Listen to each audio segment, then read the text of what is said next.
অনেকেই কিছুদিন ধরে কমেন্ট করতেছে, আপু তুমি তো শুধু বউয়ের পক্ষ হয়ে কথা বলো, শাশুড়ির পক্ষ হয়ে তো কথা বলো না। আজকে আমি শাশুড়ির পক্ষ হয়ে কথা বলবো। কি কথা বলবো জানো? শাশুড়িরা অনেক কষ্ট করে, এই যে ছেলে বিয়ে দিয়ে দিছে তাও তাদের শান্তি নেই। কি করে বলো? এখন আমি বলি কি করে তাদের শান্তি নেই। তারা হচ্ছে বিয়ে করে যখন বউ হয়ে নতুন গিয়েছিল তার শ্বশুর বাড়িতে, তখন তার শাশুড়ি তাকে অনেক কষ্ট দিছে। তখন তো আর মোবাইল ছিল না যে কাজ শেষ করে সে মোবাইল টিপবে। তখন তারা বস্তা মাথায় করে নিয়ে গেছে, ধান ভাঙছে, অনেক কাজ করছে, যেটা এখনকার বউরা করে না। এখনকার বউরা কি করে? সারাদিন কাজ করবে, রান্না বান্না করবে, অনায়াসে শাশুড়িকে কোনো প্রশ্নই করবে না। মানে খুব শাহী খাবারগুলো তারা অনলাইনের ভিডিও দেখে অনায়াসে করে ফেলে, শাশুড়িকে জিজ্ঞেসও করে না যে মা এটা কিভাবে করব, ওটা কিভাবে করব। ভাই অনলাইনে ভিডিও দেখেই তো সব করা যায়, তো শাশুড়িকে কেন প্রশ্ন করবে? শাশুড়ির মাইন্ডে লাগে যে আমি আমার শাশুড়ির প্রশ্ন করছিলাম আর আমার বউ আমারে প্রশ্ন করে না, এটা তো আমি মাইনা নিতে পারি না। এই কষ্টে কাজকর্ম শেষ করে বউরা কেন মোবাইল টিপবে? বউরা কেন আমাকে হুজুর হুজুর করবে? কেন বউরা মোবাইল টিপবে সারাদিন? এখনকার বউরা তো খুবই স্মার্ট, সব কাজকর্ম শেষ করে মোবাইল টিপবে, ব্যাস। এই জিনিসটা শাশুড়িরা সহ্য করতে পারে না।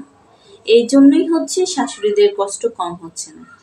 যুগের পর যুগ, যুগের পর যুগ চলে যাচ্ছে, কিন্তু শাশুড়িদের কষ্ট কমে হওয়ার নামই নেই। কোনো করণীয় আপনাদের থাকলে আমাকে জানাবেন, হয়তো আমার এমন কষ্ট হবে না।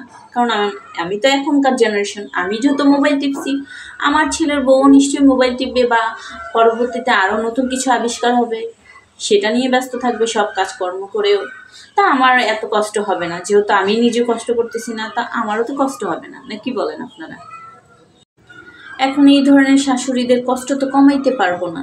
হ্যাঁ, আমার কথাগুলো শুনে তাদের ভিতরটা জ্বলতে পারে আর বলতে পারে যে এই বেটি কি কইতাছে, আমার মনের কথা কইয়া লাইতাছে। আসলে মোবাইল যেমন মানুষের জীবনটা সহজ করছে, ঠিক তেমন কঠিনও করে ফেলছে। যেমন আগে আমরা আত্মীয় স্বজনের বাসায় যেতাম, গল্প গুজব করতাম, কিন্তু এখন সেই সময়টা কিন্তু আমরা দিচ্ছি না, সেই সময়টা আমরা মোবাইলকে দিচ্ছি।